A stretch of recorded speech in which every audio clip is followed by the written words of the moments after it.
Friends, நான் Anandhi frame. எல்லாரும் எப்படி இருக்கீங்க? எல்லாரும் நலமுடனும் வளமுடனும் இருக்க கடவுள்கிட்ட பிரார்த்தனை பண்ணிக்கிறேன். வாங்க இன்றைக்கி ஒரு சூப்பரான ஒரு விளாக்குள்ளே நம்ம போகலாம்.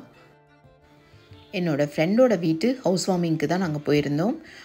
அன்றைக்கி பார்த்திங்கன்னா ரொம்ப சூப்பராக வந்து பூஜையெல்லாம் பண்ணியிருந்தாங்க. பூஜை பார்த்திங்கன்னா அஷ்டலக்ஷ்மியுமே அழகாக அலங்காரப்படுத்தி உட்கார வச்சுருந்தாங்க. இதே ஃபஸ்ட் டைம் நான் வந்து இந்த மாதிரி பார்க்குறதேவும் எனக்கு பார்த்தோன்னே அவ்வளோ புல்லரிச்சு போயிடுச்சு. அவ்வளோ நல்லா இருந்தது. ஃபுட்டுமே வந்து ரொம்ப நல்லா இருந்தது.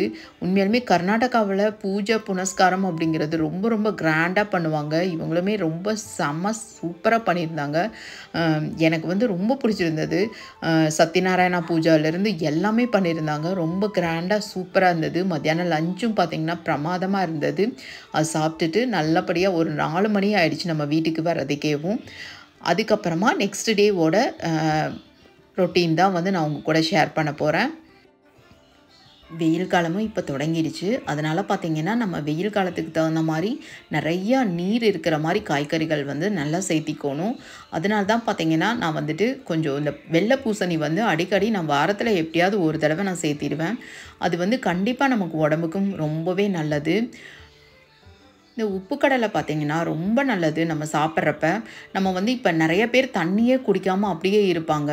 அதுக்கு பார்த்திங்கன்னா இந்த உப்பு கடலை ஒரு 2 வாயில் போட்டுட்டு நீங்கள் தண்ணி வந்து எப்படி இருந்தாலும் குடிச்சே ஆகணும். ஏன்னா அந்தளவுக்கு நமக்கு வந்து தண்ணி தாகம் அடிக்கும்.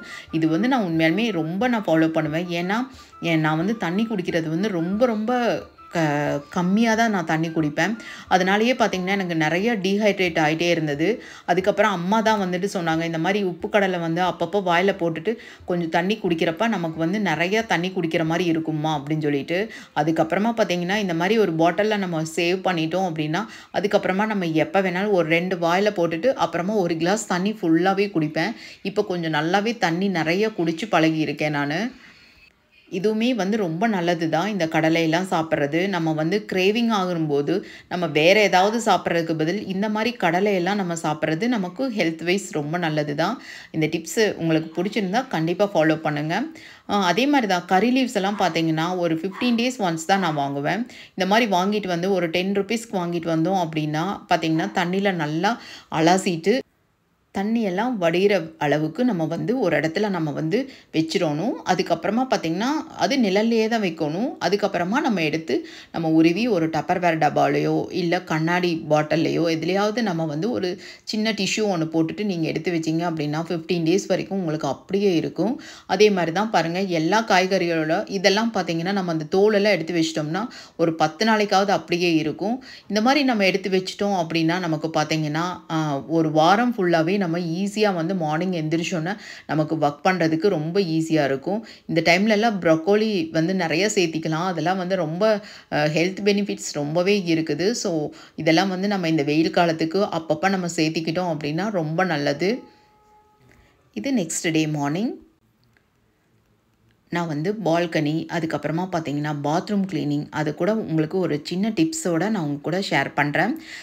என்னோடய வாஷ்ரூம் இந்த வாஷ்ரூம் க்ளீன் பண்ணி பார்த்திங்கன்னா ஒரு 15 டேஸுக்கு மேலேயே இருக்கும். ஆனால் பட் எந்த ரொம்ப டர்ட்டியாக எந்த ஒரு அழுக்கும் இல்லாமல் இருக்குது. அதுக்கு காரணம் என்ன அப்படின்னா டெய்லியுமே வந்து நம்ம சின்னதாக நம்ம வந்து அதை வாஷ் பண்ணி விடணும். எப்படி அப்படின்னா குளிச்சுட்டு வந்தோடனே பார்த்திங்கன்னா நம்ம குழந்தைகள்லாம் தண்ணி ஊற்ற மாட்டாங்க. அந்த சோப்போட இது அப்படியே இருக்கும். நீங்கள் ஹாட் வாட்டர் நமக்கு எப்படி இருந்தாலும் கொஞ்சமாவது பேலன்ஸ் இருக்கும். அவங்க குளிச்சுட்டு வந்தோன்னே அதை ஒரு கால் பக்கெட் அளவுக்கு தண்ணி எடுத்து ஊற்றிட்டீங்க அப்படின்னா வைப்பிங் கூட பண்ண வேண்டாம். ஒரு 1 ஹவர்லேயே உங்களுக்கு பார்த்திங்கன்னா ஃபுல்லாக ட்ரை ஆகி ரொம்ப நீட் ஆகிடும் பாத்ரூம். கண்டிப்பாக இந்த டிப்ஸை ஃபாலோ பண்ணுங்கள். நான் இது ரொம்ப வருஷமாக நான் இதுதான் ஃபாலோ பண்ணிகிட்ருக்கேன்.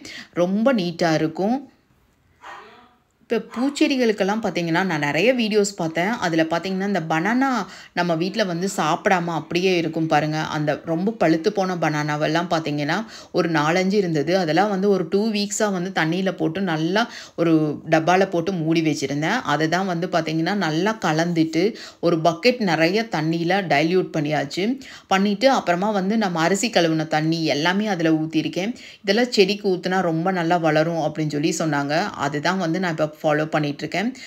ஒரு மாதத்தில் ஒரு 2 தடவை இந்த மாதிரி பண்ணினாலே போதும். ரொம்ப நல்லா செடி வந்து ரொம்ப ஃப்ரெஷ்ஷாக இருக்கிற மாதிரி நானும் ஃபீல் பண்ணேன் இது. அதனால தான் உங்கள் கூட இந்த டிப்ஸை வந்து நான் உங்கள் கூட ஷேர் பண்ணுறேன். கண்டிப்பாக இது வந்து ரொம்பவே நல்லா இருக்குது. பூச்சிக்கு கூட வந்து பார்த்திங்கன்னா அந்தளவுக்கு இல்லை. பூச்சி பிடிக்கிறது மாதிரி வந்தது அப்படின்னா கண்டிப்பாக வந்துட்டு நீங்கள் வந்து இந்த வேப்ப எண்ணெய் இருக்குது பாருங்கள், அதை வந்து நல்லா மிக்ஸ் பண்ணி நீங்கள் பண்ணினீங்க அப்படின்னா அதுவும் போகுது. அப்புறமா பெருங்காயம் போட்டாலும் ரொம்ப சீக்கிரமாக வந்து அந்த பூச்சிகள்லாம் போயிடுது.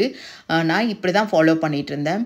நல்லாவே க்ளீன் பண்ணியாச்சு. நம்ம பால்கனி வந்து அவ்வளோ சூப்பராக ஆயிடுச்சு. இப்போ உங்களுக்கு பார்த்தாலே தெரியும், அவ்வளோ டர்ட்டியாக வச்சுருந்தேன். எல்லாமே நீட் பண்ணி வச்சாச்சு. எனக்கு வந்து என்னோடய ஹெல்ப்பர் வந்து ரொம்ப ரொம்ப நல்ல பொண்ணு. அதனால் அவளும் நானும் சேர்ந்து தான் நான் இந்த வேலையே பண்ணுவோம். நாங்கள் ரொம்ப நீட்டாக இருக்குது. இனி வெயில் காலம் வேறு. செடிகளுக்கு எதெல்லாம் வந்து நிழலில் வைக்கணுமோ அந்த செடியெல்லாம் வந்து ஓரளவுக்கு நிழலில் வச்சுட்டு மீதி எல்லா செடியும் வந்து நல்ல வெயில் படுற இடத்துல வச்சாச்சு. இப்போ நம்ம ஒரு ஹெல்த்தியான ஒரு ரெசிபி ஒன்று பார்க்கலாம். சைனீஸ் சூப் தான். ரொம்ப ரொம்ப அமேசிங்காக இருக்கும். நீங்கள் கண்டிப்பாக இது வந்து மஸ்ட்டாக ட்ரை பண்ணி பாருங்கள். குழந்தைகளுக்குமே ரொம்ப இஷ்டம் ஆகும். இது பார்த்திங்கன்னா நம்ம வீட்டில் தான் இருந்தது. வெங்காயம் பார்த்திங்கன்னா வெங்காயத்தாள் வேணும் இதுக்கு. கொஞ்சம் வெங்காயம் வந்து முளைச்சே இருந்தது. அதனால் வந்து அந்த வெங்காயத்தாளே வந்து கழுவிட்டு எடுத்து வச்சாச்சு. இதுக்கு ஒரே ஒரு ஆனியன் வேணும். அதையும் வந்து நீட்ட வாக்கில் எல்லா வெஜிடபிளுமே பார்த்திங்கன்னா நீட்ட வாக்கில் கட் பண்ணி எடுத்து வச்சுக்கோங்க. இதில் பார்த்திங்கன்னா முக்கியமாக கேப்சிகம், அதுக்கப்புறமா பார்த்திங்கன்னா கேரட் முக்கியமாக வேணும், பீன்ஸு அதே மாதிரி, அதுக்கப்புறமா பூண்டு, இஞ்சி எல்லாமே எடுத்து வச்சாச்சு. அப்புறமா ப்ரக்கோலி, அதுக்கப்புறமா காலிஃப்ளவர் எல்லாமே கழுவி நீட்டாக எடுத்து வச்சுட்டேன். கார்ன்ஃப்ளவரும் பார்த்திங்கன்னா இதுக்கு வந்து ஒரு 2 டேபிள் ஸ்பூன் அளவுக்கு வேணும். அந்த ஒரு கப்பு நிறையா பார்த்திங்கன்னா தண்ணி ஊற்றி அதையும் வந்து நல்லா கலந்து எடுத்து வச்சுக்கோங்க. இப்போ நம்ம எப்படி பண்ணுறதுன்னு பார்க்கலாம். இந்த ரெசிபி உண்மையாலுமே சூப்பராக இருக்குங்க. கண்டிப்பாக ட்ரை பண்ணி பாருங்கள். இப்போ ஒரு நல்ல ஒரு அடிக்கனமான ஒரு பாத்திரம் எடுத்துக்கோங்க. அதில் வந்து ஒரு 2 டீஸ்பூன் அளவுக்கு எண்ணெய் போட்டுக்கோங்க. இப்போ வந்து நம்ம வந்து சாப் பண்ணி வச்ச பூண்டு, அதுக்கப்புறமா சாப் பண்ணி வச்ச இஞ்சி மட்டும் சேர்த்திக்கோங்க ஃபஸ்ட்டு. அது கொஞ்சம் லைட்டாக வதங்கினதுக்கப்புறமா அதுக்கப்புறமா ஆனியன், அதுக்கப்புறமா ஒரே ஒரு தக்காளி, அதில் இருக்கிற சீடெல்லாம் எடுத்துகிட்டு போடுங்க. கேரட்டு, பீன்ஸு எல்லாமே நீட்ட வாக்கில் தான் கட் பண்ணியிருக்கேன். அப்புறமா ஒரு ஸ்வீட் கேரட் ஒன்று இருக்கும், ஒரு மாதிரி ரெட் கலரில் இருக்கும், அந்த கேரட்டும் போடுங்க. ரொம்ப சூப்பராக இருக்கும். இதெல்லாமே கழுவி நான் தனியாகவே எடுத்து வச்சுருந்தேன். ப்ரொக்கோலியும் காலிஃப்ளவரும் அது கூட பார்த்திங்கன்னா உப்பும் போட்டு கொஞ்சம் வதங்குறதுக்கு தான் நல்லா வந்து ஒரு 2 நிமிஷத்துக்கு மூடி போட்டு வச்சுருங்க. இப்போவே பார்த்திங்கன்னா ஒரு 2 டீஸ்பூன் அளவுக்கு நம்ம வந்து சோயா சாஸ் வந்து ஊற்றிக்கோங்க. பிளாக் சோயா சாஸ் தான். இதுக்கு மசாலான்னு பார்த்தீங்கன்னா கிச்சன் கிங் மசாலா தான். அது வந்து ஒரு 1.5 டீஸ்பூன் அளவுக்கு சேர்த்திருக்கேன். அதுக்கப்புறமா பார்த்தீங்கன்னா ஜீரகத்தூள் ஒரு 1/2 டீஸ்பூன் சேர்த்திக்கோங்க. சர்க்கரை வந்து 2 டீஸ்பூன் சேர்த்திக்கோங்க. ஏன்னா வந்து அதோட க்ரீன் கலர் வந்து அப்படியே இருக்கும். அதே மாதிரி கொஞ்சம் ஸ்வீட்டாக இருந்தால் தான் கொஞ்சம் நல்லாயிருக்கும். புளிப்பு கொஞ்சம் ஸ்வீட்டும் சேர்ந்து வந்தால் ரொம்ப டேஸ்டியாக இருக்கும். இந்த மாதிரி போட்டுட்டு அதுக்கப்புறமா நல்லா ஒரு 5 மினிட்ஸ் மூடி வச்சுருங்க. அதுக்கப்புறமா தான் நம்ம தண்ணி வந்து நல்லா ஹாட் வாட்டர் நல்லா வந்து பாயில் பண்ணிவிட்டு அந்த பவுல் ஃபுல்லாகவே ஊற்றிடுங்க. அப்போ தான் வந்து இது சூப் வந்து ரொம்ப சூப்பராக இருக்கணும். நிறைய தண்ணி மாதிரி இருக்கணும். அந்த தண்ணி கூடவே பார்த்திங்கன்னா இப்போ நம்ம கலந்து வச்ச அந்த கார்ன்ஃப்ளவரும் வந்து அதில் சேர்த்திடுங்க. நல்லா ஒரு 20 மினிட்ஸுக்கு பார்த்திங்கன்னா நல்லா லோ ஃப்ளேமில் வச்சு குக் பண்ணுங்கள். அப்போ தான் வந்து உங்களுக்கு வந்து அந்த என்ன சொல்கிறது எல்லா வெஜிடபிள்ஸுமே ஓரளவுக்கு குக் ஆகிருக்கும். ஃபுல்லாக குக் ஆகக்கூடாது. ஒரு 75% வந்து குக் ஆனால் தான் உங்களுக்கு வந்து சாப்பிட்றப்ப ரொம்ப சூப்பராக இருக்கும். ஃபைனலாக வந்து நல்லா ஒரு 2 டீஸ்பூன் அளவுக்கு மிளகுத்தூள் வந்து போட்டுட்டீங்க அப்படின்னா நம்மளோட சூப் வந்து ரொம்ப சூப்பராக ரெடி ஆகிடும். இந்த சூப் வந்து பார்த்திங்கன்னா நூடுல்ஸ்க்கும் சேர்த்து சாப்பிட்லாம். அப்படி இல்லைன்னா பாசுமதி ரைஸ் கூட நீங்கள் சேர்ந்து சாப்பிட்றப்ப அவ்வளோ அமேசிங்காக இருக்கும். கண்டிப்பாக ட்ரை பண்ணி பாருங்கள் இந்த ரெசிபியை. நம்ம இந்த வீடியோவோட எண்டுக்கு வந்தாச்சு. கண்டிப்பாக இந்த வீடியோ உங்களுக்கெல்லாம் பிடிச்சிருக்கும்னு நான் நினைக்கிறேன்.